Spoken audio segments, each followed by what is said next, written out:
안녕하세요. 유튜브 바이블 캔버스 구독자님께서 보내주신 묵상 스케치 자료를 깊이 있게 살펴보겠습니다. 네, 반갑습니다. 자, 구독자님, 지금 당장 머릿속으로 한번 상상해 보시겠어요? 그 1년 내내 손꼽아 기다렸던 최고급 한우 툭불 고기가 딱 있는 거예요. 아, 상상만 해도 너무 좋은데요? 그쵸. 마블링이 막 예술적으로 피어난 가장 맛있고 기름진 핵심 부위 말이죠. 그런데 그 귀한 고기를 입에 넣는 대신에 활활 타오르는 불길 속에 몽땅 던져버린다면 어떨까요? 현대인들 시각에서는 약간 미친 짓 같다 할까요? 완전히 낭비라고 생각하겠죠. 맞아요. 미친 짓 같잖아요. 그런데 놀랍게도 3000년 전에는 이게 창조주이신 하나님을 향한 가장 치열하고 뜨거운 사랑의 고백이었습니다. 네, 아주 강렬한 고백이었죠. 오늘 우리가 나눌 대화는 그 박물관 유리관 속에 갇힌 화석 같은 텍스트가 절대 아닙니다. 바로 오늘 아침 구독자님이 마신 커피 한 잔, 출근길의 분주함, 그리고 우리 마음속 가장 깊은 욕망을 날카롭게 해부하는 놀라워 거울 같은 이야기거든요. 맞습니다. 오늘 우리가 깊이 파고들 자료가 바로 구약 성경 레위기 2장과 3장인데요. 네, 레위기요? 흔히 레위기 하면 피비린내 나는 도축이나 되게 지루하고 복잡한 고대 제사법의 나열이라고 생각해서 책장을 그냥 덮어버리기 일쑤잖아요. 솔직히 약간 수면제 같은 느낌도 있죠. 그렇죠. 하지만 이 자료를 찬찬히 그리고 깊이 뜯어보면 완전히 다른 세계가 열립니다. 오, 완전히 다른 세계요? 네, 이 수천 년 전의 낯선 제사 의식들이 사실은 오늘날 현대를 살아가는 우리의 그 지성과 정서를 어떻게 해체하고 다시 조립해야 하는지 보여주거든요. 지성과 정서를요? 네, 그야말로 완벽한 영적 심리학이자 청사진이라는 사실을 발견하게 되실 겁니다. 와, 영적 심리학.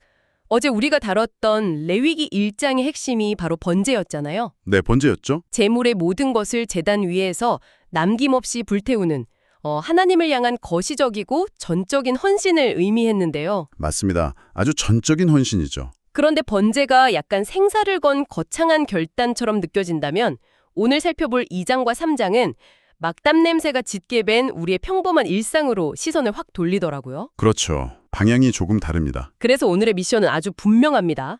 우리의 그 평범하고 지루한 일상과 수고가 도대체 어떻게 하나님 앞에 향기로운 예물이 될 수 있는가? 그 작동 원리를 파헤치는 겁니다. 아주 중요한 포인트 짚어주셨어요.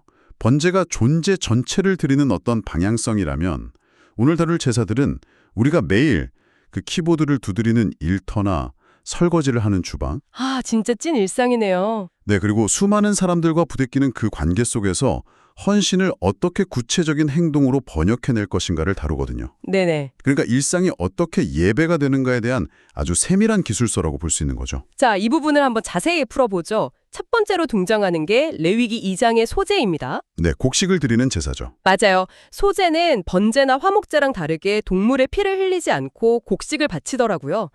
그런데 자료를 보니까 그냥 추수한 곡식을 다발제로 턱 얹어놓는 게 아니었어요. 그렇죠. 거기에 아주 중요한 과정이 들어갑니다. 네, 반드시 맷돌에 갈아서 고운 가루로 빻아들여야 한다고 명시되어 있더라고요. 고운 가루가 핵심이죠. 고대 이스라엘 시대에 곡식을 고운 가루로 만든다는 건 무거운 돌 사이에서 엄청난 마찰을 견디면서 수없이 부서져야 한다는 뜻이잖아요. 네, 엄청난 노동이고 고통스러운 과정이죠. 이걸 현대인의 삶으로 가져오자면 공들여 조립해놓은 레고성을 다시 산산조각 내서 원래의 작은 블록들로 되돌리는 과정 같다는 생각이 딱 들었거든요. 아주 탁월한 비유네요. 레고성을 부순다. 우리가 막 힘들게 쌓아올린 자아나 성과를 굳이 이렇게 부숴야만 하는 건가요? 여기서 정말 흥미로운 점은 이 고운 가루가 되는 고통스러운 과정이 자료에서 우리의 지성과 아주 깊은 연관을 맺는다는 분석입니다. 지성이요? 아, 지성과 고운 가루가 어떻게 연결되죠? 방금 레고성을 예로 드셨잖아요. 현대사회의 핵심 가치가 뭡니까? 바로 자기 PR이고 브랜딩이죠. 아, 무조건 튀어야 하고 증명해야 하잖아요. 네, 맞아요. 우리는 끊임없이 내 능력을 증명해야 하고 똑똑하다는 걸 보여줘야 하고 또 내가 이룬 성과를 온종일 내 노력의 결과물이라고 선언하도록 훈련받거든요. 그렇죠. 그래야 살아남으니까요. 하지만 소재가 요구하는 고운 가루의 상태는 이 현대사회의 가치와 정면으로 충돌합니다. 거칠고 딱딱한 통곡물 상태로는 결코 생명의 떡을 반죽할 수 없다는 거죠. 잠깐만요. 그건 현대인들에게 굉장히 불편하게 들릴 수 있는 이야기거든요. 불편하죠, 사실. 사회에서는 내 브랜드를 구축하고 뾰족한 나만의 정체성을 가지라고 요구하는데 이 고대의 텍스트는 그걸 철저히 빠버리라고 말하는 거잖아요. 네, 완전히 반대되는 요구죠. 그렇게 나를 맷돌에 다 갈아버리면 결국 내 정체성을 잃어버리고 아무런 주관도 없는 약간 흐물흐물한 상태가 되는 것 아닌가요? 그렇게 오해하기 쉽습니다. 도대체 왜 하나님은 이런 극단적인 자기 부정을 요구하시는 거죠?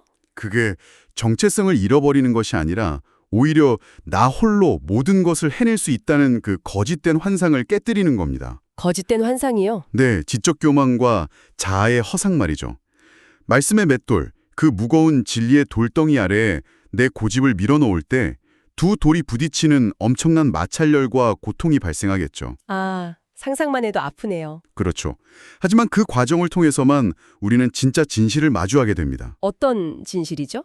내가 이룬 모든 재능, 내 지성, 나의 수고가 사실은 내 것이 아니라 하나님이 은혜로 주신 재료들이었다는 사실을 진심으로 인정하게 되는 거죠. 아, 내 능력을 완전히 부인하고 없애라는 게 아니라 네, 능력의 출처가 하나님임을 인정하는 순전한 상태가 되는 겁니다.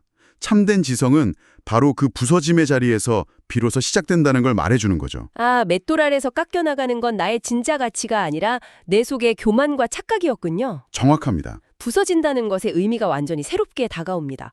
그런데 여기서 제가 조금 멈칫했던 사실 앞뒤가 잘 안 맞지 않나 싶어서 꼭 따져 묻고 싶은 구절이 있어요. 네, 어떤 구절인가요? 자료에 인용된 레위기 2장 13절을 보면요. 내 모든 소재문에 소금을 치라. 내 하나님의 언약의 소금을 내 소재에 빼지 못할지니.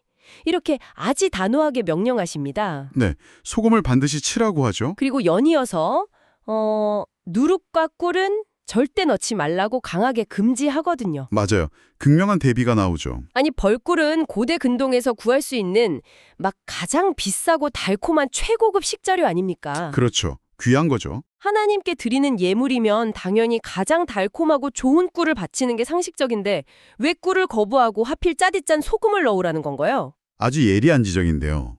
표면적으로 보면 꿀을 바치는 게 훨씬 더 정성스러워 보이죠. 그쵸, 달달하니까요. 하지만 꿀과 누룩이 불이라는 극단적인 환경을 만났을 때 어떤 화학적이고 물리적인 반응을 일으키는지를 생각해보면 그 이유가 아주 명확해집니다. 불을 만났을 때요? 네, 먼저 꿀을 생각해볼까요?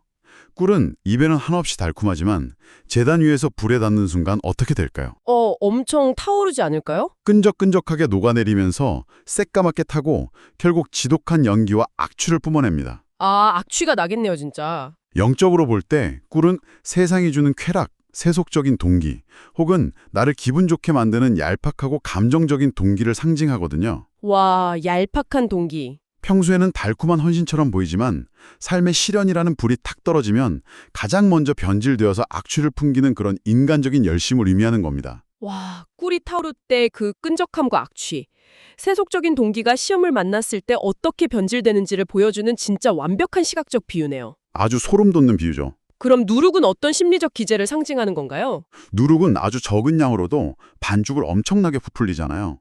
겉보기에는 빵이 크고 그럴싸해 보이지만 속을 갈라보면 어떻죠? 아, 텅 빈 공기 구멍으로 가득 차 있죠. 맞습니다. 인간은 누구나 자신이 작고 초라해 보이는 것을 두려워합니다. 네, 저도 그래요. 그래서 현대인들은 소셜미디어에서든 직장에서든 자신의 삶과 신앙을 막 실제보다 더 대단한 것처럼 포장하려고 애를 쓰잖아요. 아, 좀 있어 보이게. 네. 하나님은 이 누룩, 즉 종교적인 거칠애와 위선을 철저히 혐오하십니다. 남들에게 보여주기 위해 속이 빈 헌신을 부풀리지 말라는 뜻이죠. 꿀이라는 세속적 달콤함도, 누룩이라는 부풀려진 위선도 전부 배제해야 한다면 결국 남는 건 소금 하나뿐이네요. 네, 소금만 남죠. 소금이 방부제 역할을 한다는 건 알겠는데 구체적으로 일상의 수고에서 소금을 친다는 건 어떤 원리로 작동하는 겁니까? 소금이 부패를 막는 원리가 사실 그 대상의 수분을 밖으로 강제로 끌어내는 삼투압 현상이잖아요. 아, 수분을 쫙 빼버리는 거죠? 네, 썩게 만드는 원인 자체를 건조시켜버리는 겁니다. 고대 사회에서 소금은 변치 않는 영원성을 상징했어요. 그래서 성경은 이를 언약의 소금이라고 부르죠. 언약의 소금. 우리가 일터에서 수고할 때 상황이 내 뜻대로 풀리지 않거나 감정이 막 요동칠 때가 있지 않습니까? 매일 요동치죠. 그때 이리저리 흔들리는 나의 감정이나 계산, 그러니까 수분을 빼내고 그 자리에 변치 않는 하나님의 약속에 대한 신뢰를 꽉 채워놓는 겁니다. 감정의 수분을 빼낸다. 꿀처럼 달콤한 보상이 당장 주어지지 않더라도, 누룩처럼 남들에게 인정받지 못하더라도 오직 하나님과의 언약을 기억하며 나의 지성과 수고를 묵묵히 드리는 신앙의 정조, 그것이 바로 소금의 역할입니다. 꿀의 끈적임이나 누룩의 거품 없이 오직 언약의 소금으로만 간을 맞춘 참 담백하고 단단한 헌신이네요. 소재의 의미가 이렇게 깊을 줄은 몰랐습니다. 정말 놀랍죠? 자, 이 맷돌에 갈리는 고통스러운 부서짐의 단계를 지나서 이제 이야기의 흐름이 완전히 다른 국면으로 접어듭니다. 네, 다음 제사로 넘어가죠. 만약 우리 자아가 부서지는 고된 작업으로만 끝난다면 신앙은 너무나 가혹할 거예요.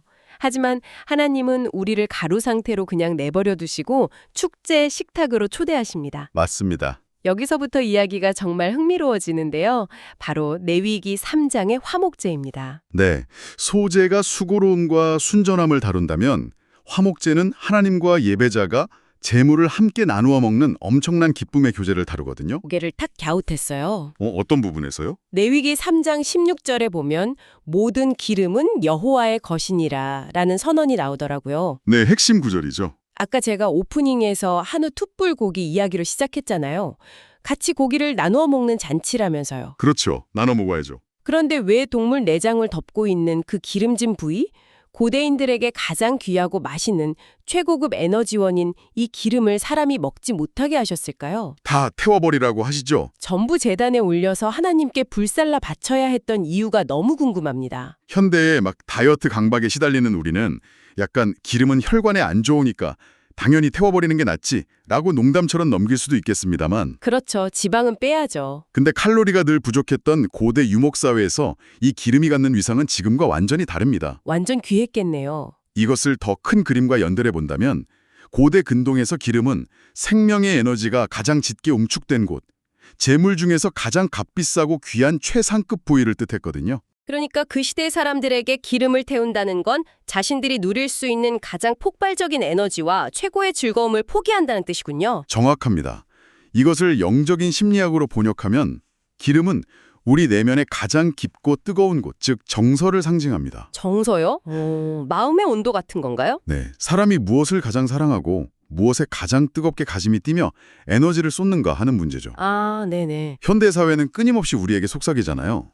너의 가장 뜨거운 열정과 에너지를 성공에 쏟아라. 아니면 낭만적인 연애에 쏟아라. 화려한 취미생활에 쏟아라. 온갖 곳에 에너지를 쓰라고 하죠. 하지만 하나님께서 모든 기름은 내 것이다 라고 선언하신 것은 통제나 억압이 절대 아닙니다. 그럼 뭐죠? 우리의 삶에서 가장 귀하고 가치 있는 사랑, 그 마음의 가장 뜨거운 중심을 세상의 우상들에게 빼앗기지 말고 오직 창조주이신 하나님께 첫 번째로 내어달라는 간절한 사랑의 초대인 겁니다. 와, 기름이 우리의 가장 뜨거운 정서를 상징한다니. 소재에서 우리의 차가운 지성을 맷돌에 갈아 순종으로 드렸다면 이제 화목제에서는 우리의 막 팔딱거리는 정서와 애정을 다루는 거네요. 네, 지성과 정서가 모두 만나는 거죠. 내 심장이 무엇을 향해 가장 먼저 뛰는가? 그 첫 번째 자리를 하나님께 내어드리는 것이 화목제의 핵심이군요. 네, 그렇습니다. 하나님은 우리가 억지로 끌려와서 마지못해 바치는 그런 건조한 지적동이나 차가운 의무감을 원하지 않으십니다. 네. 그분과 깊고 뜨거운 사랑의 정서를 나누기를 원하시죠. 이 자료를 보면 청교도의 탁월한 영성과 토마스 왓슨의 명언이 아주 절묘하게 인용되어 있는데요. 어떤 명언이죠? 하나님께 드리는 감사의 찬양은 성도의 영혼을 하늘의 기쁨으로 적시는 거룩한 이슬이다. 와, 영혼을 하늘의 기쁨으로 적시는 거룩한 이슬이다. 이 표현은 진짜 너무 시각적이면서도 마음을 찌릅니다. 한번 머릿속에 이 이미지를 그려보십시오.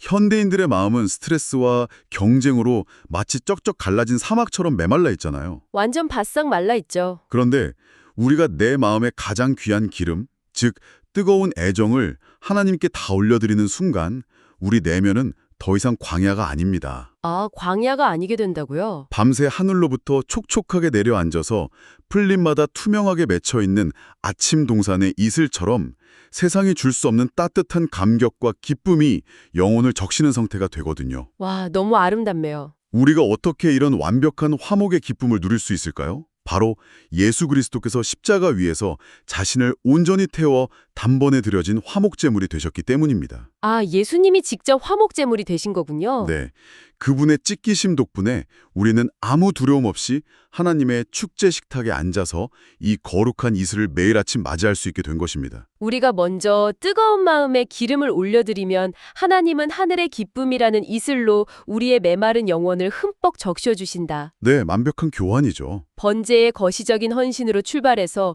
소제의 그 뼈아픈 부서짐을 지나 마침내 화목제의 이 풍성한 식탁에 도달하는 여정이 정말이지 숨이 막힐 정도로 경이롭습니다. 네, 저도 이 부분 묵상하면서 참 벅차오르더라고요. 그렇다면 이 모든 것이 우리 삶에 어떤 의미가 있을까요? 구독자님도 지금 저희 대화를 들으시면서 각자의 일상을 막 떠올리고 계실 텐데요. 적용이 중요하죠. 이 3000년 전의 심오한 제사법을 당장 오늘 하루 출근 버스 안에서 혹은 밀려드는 업무 이메일을 처리하는 사무실에서 아니면 아이들과 씨름하는 거실에서 어떻게 구체적인 행동으로 번역해낼 수 있을까요? 바로 그 지점이 우리가 이 묵상 자료를 덮으면서 도달해야 할 최종 목적지, 즉 결단의 영역입니다. 결단이요? 3000년 전 고대의 제사는 돌제단 위의 연기로 끝났지만 오늘 우리의 제사는 우리의 피부에 닿는 이 삶의 현장에서 매일 새롭게 타올라야 하니까요. 네, 매일 타올라야죠. 이 원리들을 우리의 일상에 적용할 구체적인 실천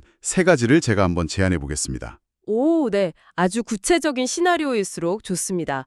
첫 번째는 무엇인가요? 첫 번째는 일상이 막 짜증으로 요동치는 순간에 불평의 누룩 대신에 감사의 소금을 딱 치는 겁니다. 감사의 소금이요? 예를 들어서 직장 상사가 퇴근 10분 전에 억지스러운 업무를 던졌다고 한번 상상해 보십시오. 아, 진짜 생각만 해도 끔찍하네요.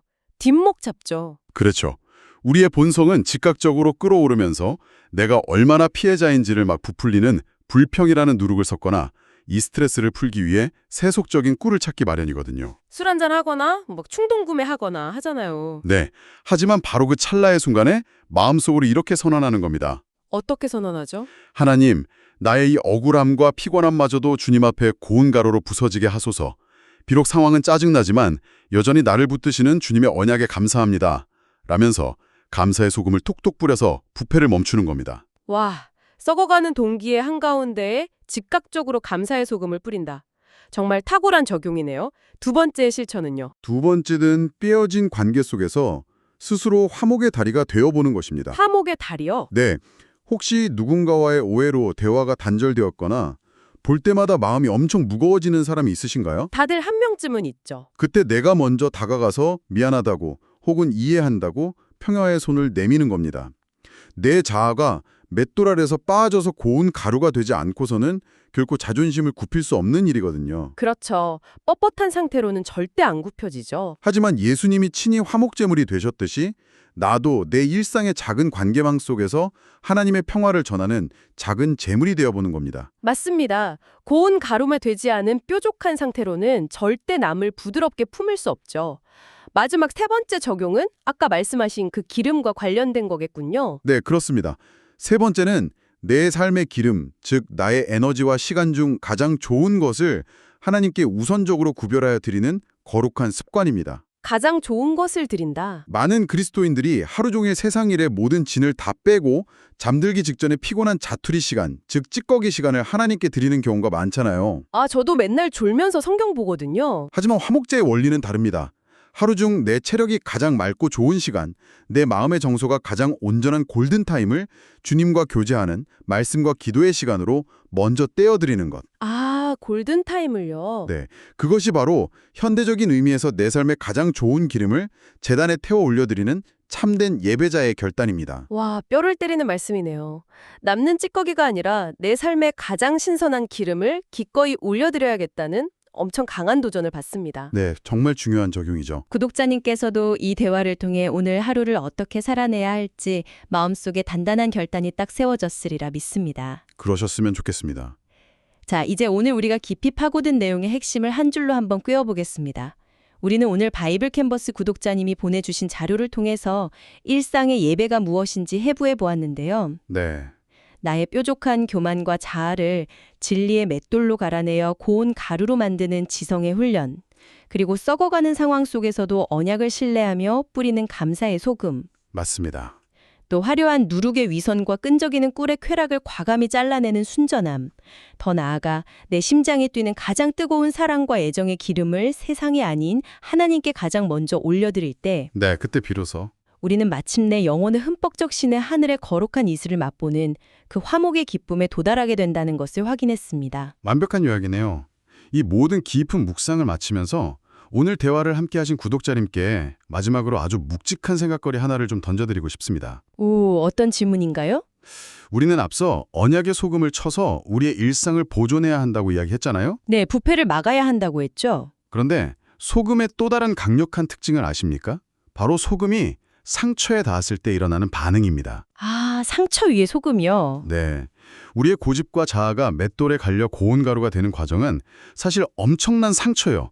자존심이 베이는 아픔이거든요. 엄청 아프죠. 그리고 그 상처난, 찢겨진 자아 위로 언약의 소금이 탁 뿌려질 때 그것은 엄청나게 쓰라리고 아픕니다. 하나님의 말씀대로 나를 비워내고 인내하는 것은 꿀처럼 달콤하지 않고 때로는 소금이 상처에 닿은 것처럼 쓰라린 고통을 수반하거든요. 아, 상처 위에 뿌려지는 소금이라니. 그건 정말 찌릿하고 눈물나게 아프겠네요. 맞습니다. 하지만 이걸 기억하십시오. 그 소금이 상처에 닿아 가장 쓰라린 바로 그 순간이 부패를 멈추고 새살이 돋아나는 치유가 시작되는 순간입니다. 아, 치유가 시작되는 순간이다. 오늘 하루 구독자님은 내 자아가 깎여나가는 그 쓰라린 통증을 피하기 위해서 얄팍한 세상의 꿀을 바르시겠습니까? 아니면 비록 아플지라도 나를 온전히 치유하고 살려낼 하나님의 언약, 그 거룩한 소금의 쓰라림을 기꺼이 견뎌내시겠습니까? 말을 치유하는 언약의 쓰라림. 와, 이 깊고 묵직한 질문이 오늘 하루 구독자님의 마음속에 긴 여운으로 남아서 삶을 새롭게 빚어내는 원동력이 되기를 바랍니다. 네, 정말 그러기를 바랍니다. 구독자님, 오늘 나의 일상이라는 제단 위에 위선의 누룩이나 타협의 꿀은 진짜 과감히 덜어내십시오. 네, 덜어내야 합니다. 대신에 고운 가루로 부서진 자아 위에 진실한 소금을 팍팍 뿌리고 가장 귀한 사랑의 기름을 온전히 주님께 태워 올려드리는 거룩한 제사장이 되어 보시길 바랍니다. 아멘입니다. 그럴 때 주님께서 내려주시는 하늘의 촉촉한 이슬이 구독자님의 하루를 세상이 줄 수 없는 평안과 기쁨으로 가득 채워주실 것을 확신합니다. 저도 확신합니다. 오늘 우리가 나눈 이 대화가 구독자님의 일상에 작지만 단단한 울림이 되었기를 축복하며 이만 인사드리겠습니다. 함께해 주셔서 진심으로 감사합니다. 감사합니다. 평안한 하루 보내십시오.